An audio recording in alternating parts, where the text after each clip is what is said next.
वाकई में बहुत सुंदर बिया का। तारा तो निम्मन से मालूम बा, गोर रंग के प्रति माँ के प्रेम देखते लोभा गईली। नो डाउट कि मीरा इस सब तरह से निखिल के योग्य रहली।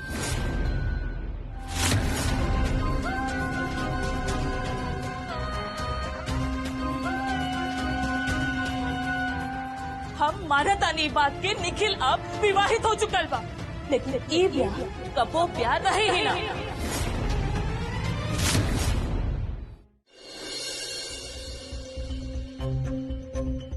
मजली दीदी, वो टीचर कहाँ बाड़ी? गलत सवाल शाम।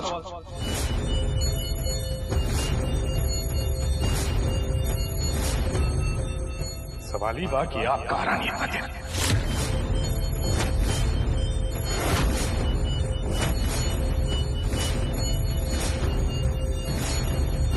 हमार सवाल के जवाब दी श्यामा। गुरु माँ के फोन आयल रहे, बहुत जरूरी काम रहे उनके। गुरु माँ के फोन आयल रहे? आपके दुनिया गुरु माँ और उनकर जरूरी काम के इर्द गिर्द ही घूमत रहेला। अरे कौन जरूरी काम रहे? हम हो तो नहीं सुनी, बोले। और कुछ छू काहे न रहे? आप कहीं नहीं कहे अपन पढ़ाई छोड़ के अपना मैडम के सामने से काहे?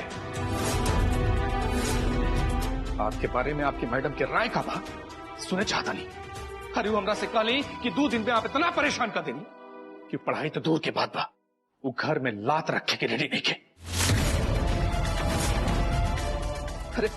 अरे गांव हो चाहे शहर, इतना सामान्य ज्ञान तो सबके बुद्धि में रहेला कि टीचर भगवान से भी ऊपर होला।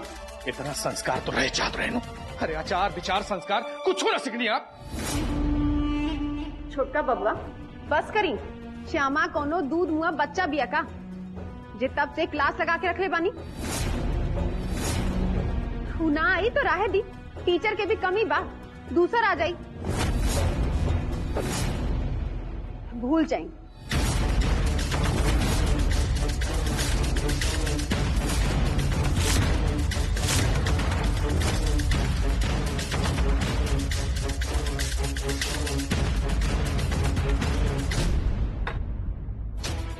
ना श्यामा, काने की ना सब ठीक हो जाए। चुप हो जा, चुप हो जा एकदम।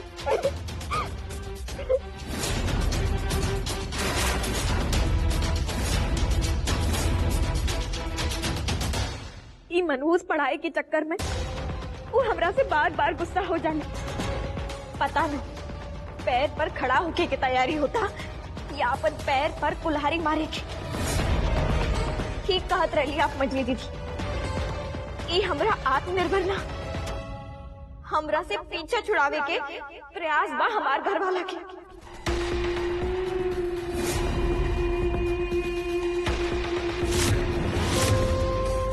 ना श्यामा, ऐसे ना बोले की चाहिए, और अपन दिमाग में ऐसा बात कबो लइबो मत करिया, कबो ना। अब चला भंसा भात देख ला। अब आज राती के भोजन करे के बाकी ना, ऊपर से तारा मीरा के मनपसंद पकवान भी बनावे के बा। अब अगर ओहिजा चूक भइल तो तहार दूल्हा पजामा से बाहर आ जाई हैं।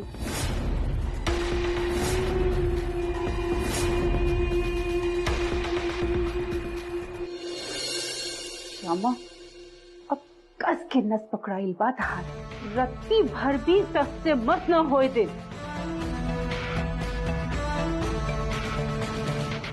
लेकिन माई तो श्यामा के 1 घंटा पहले काहे बुलाई नहीं? हाँ, तहार माई की चक्रव्यूह बहुत पेचीदा होला रूपा।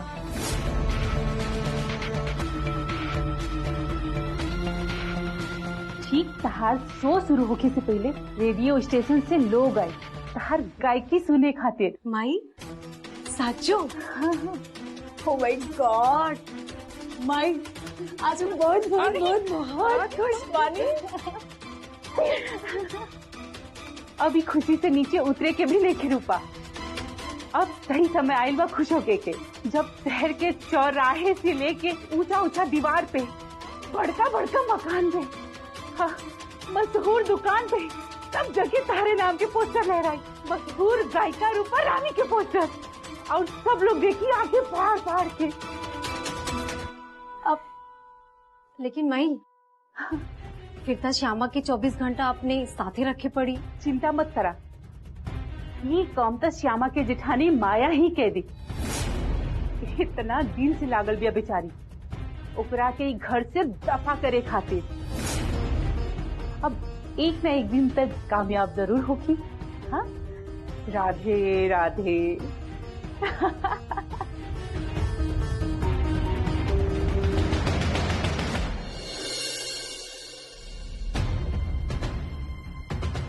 मछली दीदी, मीरा वाकई में बहुत सुंदर बिया का देखे में। ओकर सुंदरता पे तो कोनो शक नहीं खे, लेकिन तहरा से बेसी ना। हमरा से कम ना? हाँ हाँ, ना ना श्यामा, तू ये सब बीतल बात में मत पड़ा। तहरा तो निम्मन से मालूम बा, गोर रंग के प्रति माँ के प्रेम देखते लोभा गईली। लेकिन इतना दिन में तहरा इहो बुझा गल होखी कि बाबूजी के नजर में रूप रंग से बेसी अहमियत शिक्षा और संस्कार के बा। नो डाउट कि मीरा इस सब तरह से निखिल के योग्य रहली। सुंदर, शिक्षित, संस्कारी। फिर ब्याह काहे ना भइल दोनों के? कुछ खास बात ना रहे, बस छोटका बबुआ उस समय अपन कैरियर के लेके अनसेटल रहले। हाँ, अगर आज ऐसन हो तो चट मंगनी पट ब्याह के गारंटी रहे।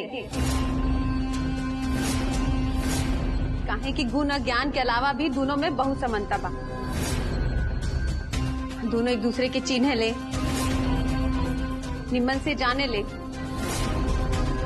पसंद ना पसंद सब मालूम बा, औरो बेसी।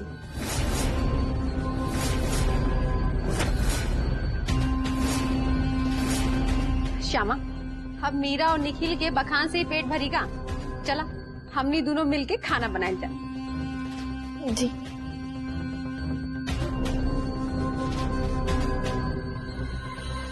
माया के जाल बाई श्यामा, माया जाल खाली फसाइब ना, भ्रमित और चकित क के तड़पाइब भी।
टेक उठावे से पहले एक बार फिर से सोच ला मीरा।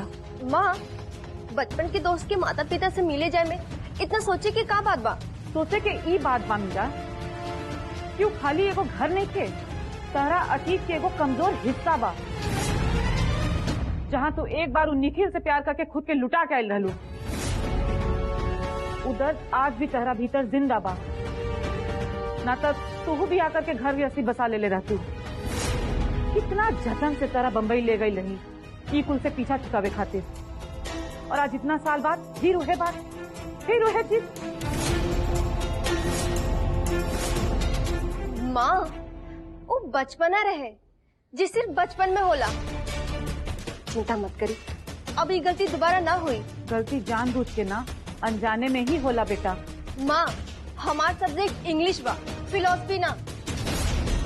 माँ, बुझाता निखिल भी अभी ले कुंवारा ही बा। फिर तो जवानी में अब बचपना होके के पूरा संजोग बा। और अगर फिर से ऐसा भइल, वो निखिल तरह के फिर से मना कर देलक, तब तो खुद के संभाल ना पाइबू बेटा।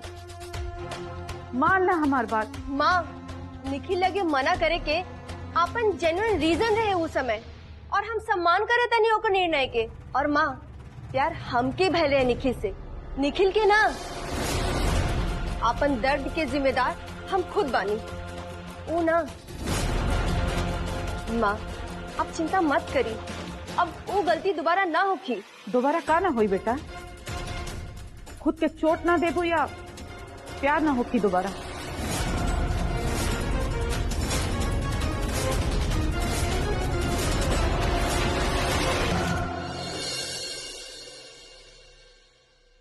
नो डाउट कि मीरा इस सब तरह से निखिल के योग्य रही। सुंदर, शिक्षित, संस्कारी।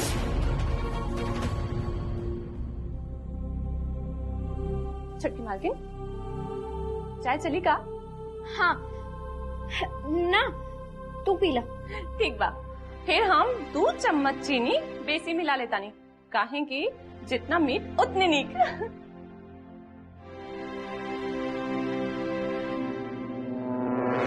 श्यामा, वो अभी ले तो ऐजा बाड़ू, तैयार ना हो बुका। बस 2 मिनट मजली दीदी, एक भात टेबल पर सजा दी तनी।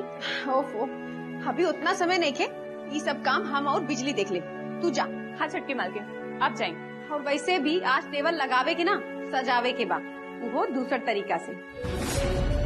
दूसरा तरीका से मतलब? जब मेहमान के पसंद से सब तैयारी होता तो उनके पसंद नापसंद के तो ख्याल रखे के पड़ी नू।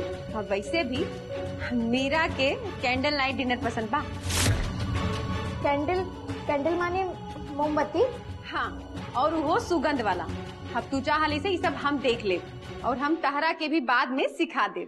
वैसे भी माहिर बाड़ी मछली मालकिन सिखावे में।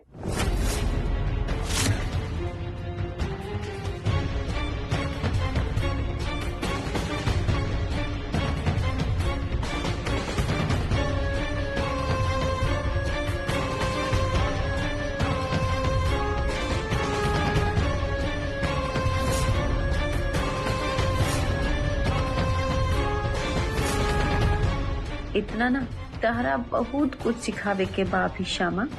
ऐसा सिखाई कि बुढ़ारी में यादाश्त चल जाई, लेकिन हमार सीख ना बिसरबू तू।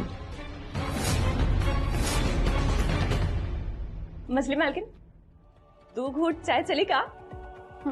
ठीक बा, फिर हम 2 चम्मच चीनी बेसी मिला लेता नहीं, काहे कि जितना मीठ उतने नहीं। चलो, अब तू ये सब हाली से खत्म करके काम पे लग जा, तबे हम तैयार हो लेता नहीं। जी आज्ञा मछली मालकिन।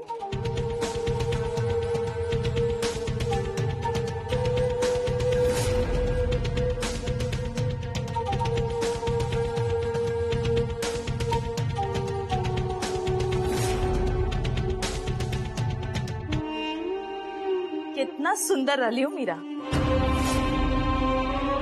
एकदम सुंदर, चांद जैसन सफेद, गोर, धक धक। का बताई, अभी ले तहार नजर में बसल बिया का बुझाता? अभी ले उसने होखी हूँ। बनावटी चीज बदल जाला, लेकिन भगवान के दी है कबो ना। और काहे ना होखी हमार मन में। निखिल के साथे ओकर जोड़ी कितना निमन लागत रहे, दोनों के रंग रूप एकदम एक जैसन, एकदम निमन। ममता, ये बात के दोबारा दोहराइए मत, एकदम अंतिम माना एकरा। और याद रखो कि निखिल अब विवाहित बा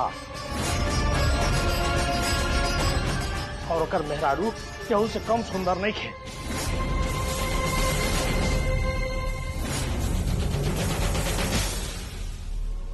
हमार जुबान पर रोक लगा लिया, लेकिन दोबारा अपन मुंह से ये बात कबो मत बोली कि हमार लड़का के प्यार एगो सुंदर और निमन लड़की के साथे भइल बा।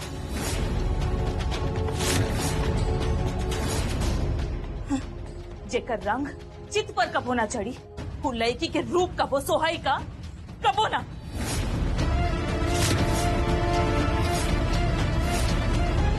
हम मानता नहीं बात के निखिल अब विवाहित हो चुकल बा, लेकिन ये ब्याह कबो ब्याह रहे ही ना।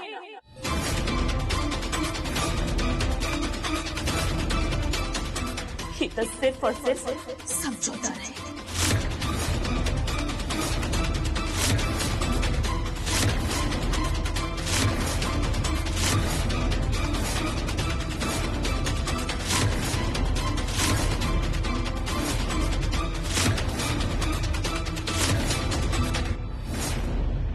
बस ममता, आगे एक अक्षर भी विषय पर एकदम मुंह बंद।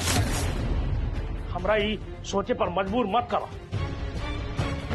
कि मीरा के घर में इतना साल के बाद बुला के हम कोनो गलती कर ले बानी।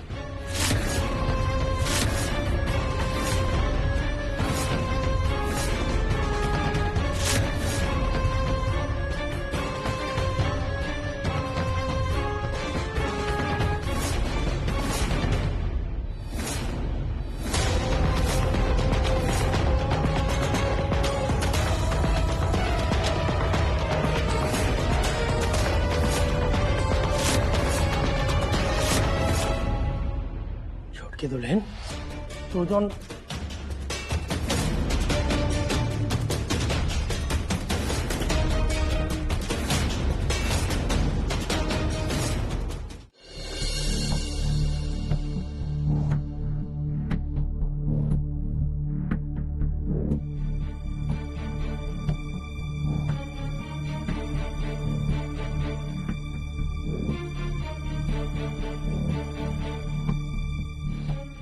माफी मांगा था नहीं हम जे आज मैडम साथे भइल बा ऊ खातिर एक जरूरी बात कहे के रहे आपसे ऊ गुरुमा के संबंध में। क्षमा, अपन सगा संबंधी से बात करें की चाहिए। जब जरूरी हो तब बात करें, जब समय मिले तब बात करें। एक्चुअली गलती हमारा है कि 2 दिना से हम बेसी कठोर हो गए रानी। हमरा के माफी मांगे की चाहिए, हमरा के माफ कर दी। I am sorry.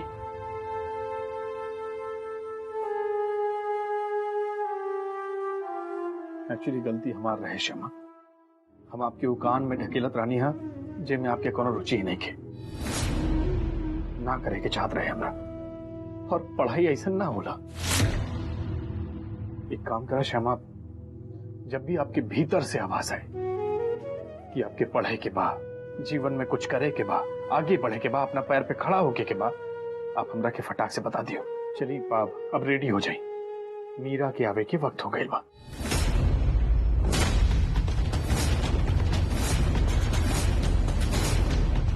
जी अच्छा श्यामा, वह साड़ी पहरे के बजो हम आयल रानी। अब कोनो जबरदस्ती नहीं खे, मन हो तब।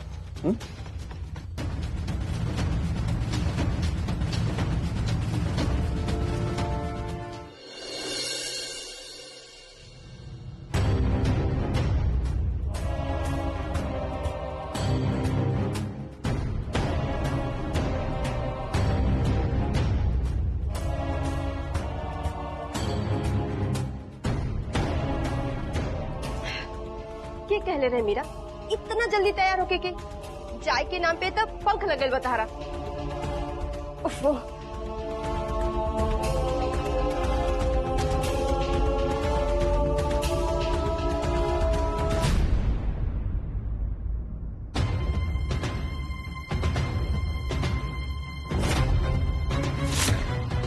अभी भी आधा घंटा बाकी बा।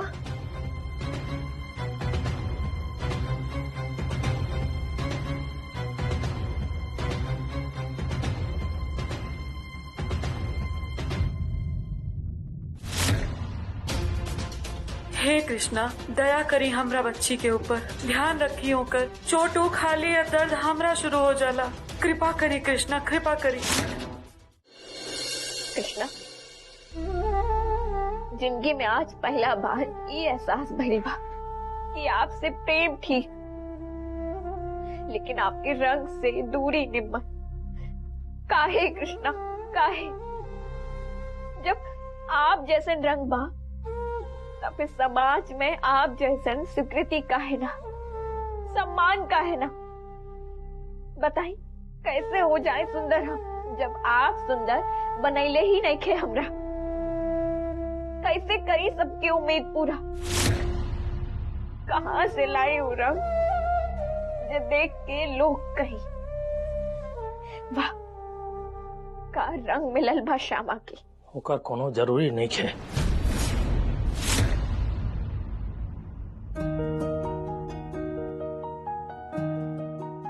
तो जैसन बाड़ू उसने बनल रहा। छोटकी दुल्हन, हमरा मालूम बा कि तारा ई घाव तारा सास के शब्द से भेटाइल बा। भूल जाओ कर बात।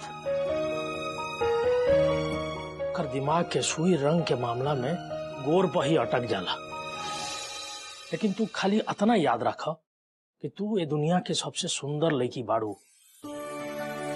ये जगत के सबसे सुंदर लड़का से तहार बियाह भइल बा, जेकरा खातिर बाहरी सुंदरता मात्र आवरण बा।